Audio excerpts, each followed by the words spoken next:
avec grand monde, personnalité qui a inquiété sa mère, puisque c'est un jeune qui vit avec sa mère, puisque les parents sont séparés, à telle enseigne que sa mère a estimé opportun de faire en sorte qu'il rencontre des personnels éducatifs de la maison des adolescents de Nantes. Ce jeune a donc à 6 reprises eu des entretiens à l'initiative de sa mère, présente au début, puis a laissé le jeune avec les éducateurs de la maison des adolescents de Nantes. Depuis janvier, ce jeune avait donc à 6 reprises rencontré des personnes susceptibles de l'aider. Ça, c'est la première chose. La deuxième chose, c'est que dans cette personnalité, il résulte assez clairement une forme et une certaine fascination pour Hitler. Cette fascination a été repérée par le personnel enseignant de l'école dans laquelle il était, puisqu'il dessinait donc Hitler, de sorte que le personnel éducatif a été également inquiété par ce comportement et il a été convoqué avec sa mère devant le sous-directeur de l'établissement scolaire la veille des vacances de Pâques. Dialogue au cours de laquelle le directeur adjoint a évidemment expliqué à ce jeune que cette fascination n'était sans doute pas la meilleure chose qui pouvait le concerner, que c'était sans doute pas l'idéal pour lui. Troisième trait de personnalité, il s'agit d'un jeune à l'évidence suicidaire. Des éléments factuels le révèlent, puisque j'évoquais tout à l'heure que dans les toilettes, au cours de son premier passage dans les toilettes, il avait écrit au feutre sur les murs un certain nombre de phrases, l'une d'entre elles étant qu'il souhaitait qu'on lui tranche la gorge. Une autre phrase était différente, puisqu'il déplorait qu'on ignore ses mots, mais il espérait qu'on n'ignore pas l'existence de sa lame. Mais une tendance suicidaire relevée à cette occasion, relevée également par le médecin dont on parlera tout à l'heure, qui l'a vu en garde à vue, le psychiatre, à telle enseigne que ce jeune va sans doute rejoindre, mais on y reviendra, une unité susceptible de traiter cette tendance suicidaire. Quatrième trait de personnalité qu'il faut quand même relever, c'est un jeune élevé par sa mère, qui entretenait d'excellentes relations avec sa mère, et sa mère ayant fait, vous l'avez compris, des démarches pour l'aider, et donc il était extrêmement entouré par sa mère. Des relations moins fréquentes avec son père, plus difficiles, en tout état de cause, donc un jeune élevé par des parents divorcés et dont la mère s'occupait énormément. Je voudrais maintenant évoquer avec vous les hypothèses de mobile, évidemment, concernant ces événements.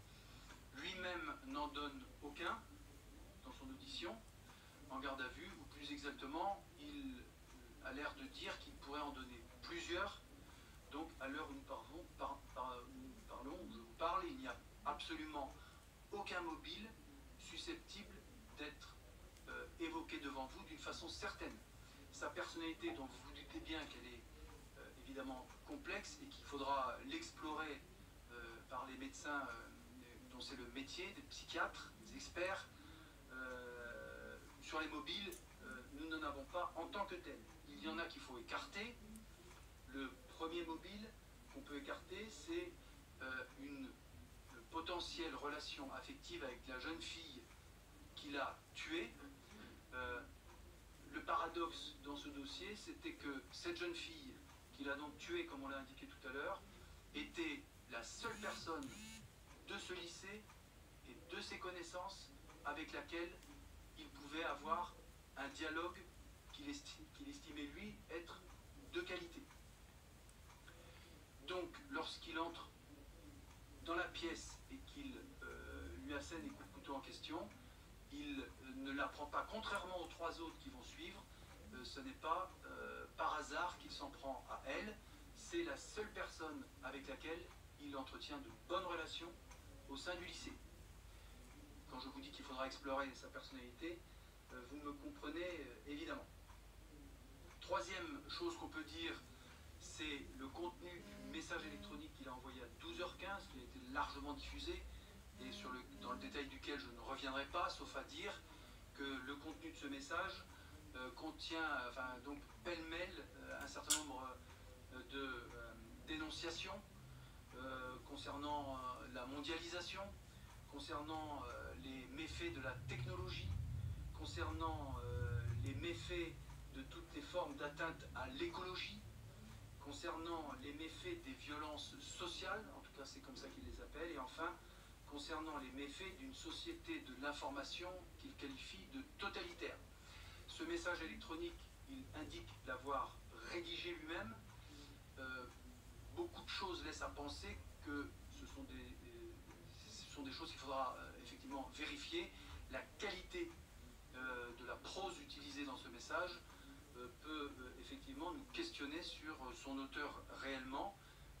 En tout cas, lui indique que c'est lui.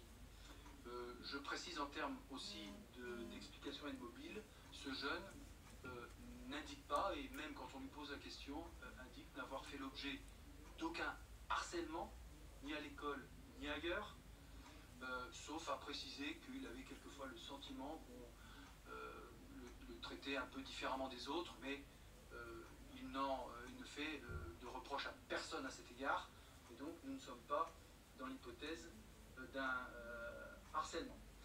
Je précise, pour revenir à la jeune fille qu'il a au final tuée, donc j'ai indiqué qu'il avait des contacts avec elle, qu'il l'appréciait. C'est pas une jeune fille qui était dans sa classe, on a compris qu'il était dans aucune des deux classes en question. En revanche, il l'avait rencontrée à l'occasion d'un séjour scolaire de l'établissement à Rome il y a quelque temps. Je terminerai ici en vous indiquant que donc la garde à vue, il a été mis fin à la garde à vue aux alentours de 20h hier, le psychiatre ayant estimé que cette mesure n'était pas compatible avec l'état de santé. Il a été donc hospitalisé et donc, comme je l'ai indiqué tout à l'heure, il est probable que très rapidement il soit pris en charge par une unité psychiatrique pour adolescents suicidaires spécialisée dans la question et qui n'est d'ailleurs pas dans notre département ni dans notre région. Je voudrais terminer simplement en indiquant ici, ça me semble important, qu'il faut saluer la qualité du travail effectué par la police nationale dans ce dossier. Il faut savoir qu'en quelques heures, donc en fait au cours de cet après-midi, le commissariat de police, dont on vous donnera quelques détails sur les effectifs déployés, a pu procéder à pas moins de 70 auditions sur place, donc c'est-à-dire plus que les 2 fois 30 élèves qui étaient présents dans la salle, dans leur salle de classe. Que ce dispositif a été mis en place extrêmement rapidement, et je voudrais aussi saluer la collaboration extrêmement fructueuse, efficace et faite dans un état d'esprit tout à fait exceptionnel des autorités éducatives de ce lycée privé.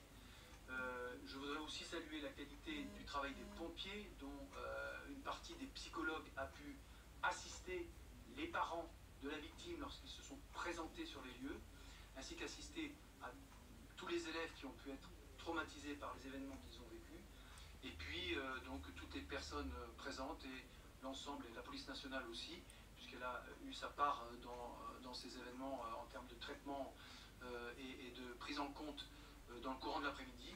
Ce sont quand même des choses que je voulais indiquer parce que c'est un dossier particulièrement complexe et les moyens déployés par la police nationale doivent ici être salués.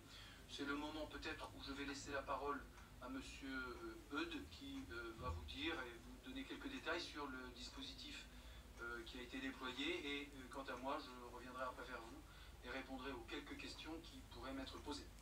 Merci monsieur le procureur. Donc avant d'expliquer en quelques mots rapides les modalités de notre intervention sur cet événement particulièrement tragique, j'aimerais exprimer en mon nom mais également au nom des policiers de Nantes notre plein et entier soutien aux familles et aux proches des victimes sur cette agression particulièrement terrible. J'ai une grande expérience policière, une longue expérience policière, mais j'ai été particulièrement touché, comme mes collègues, sur cette intervention particulièrement difficile. Je tiens à préciser, par exemple, certains policiers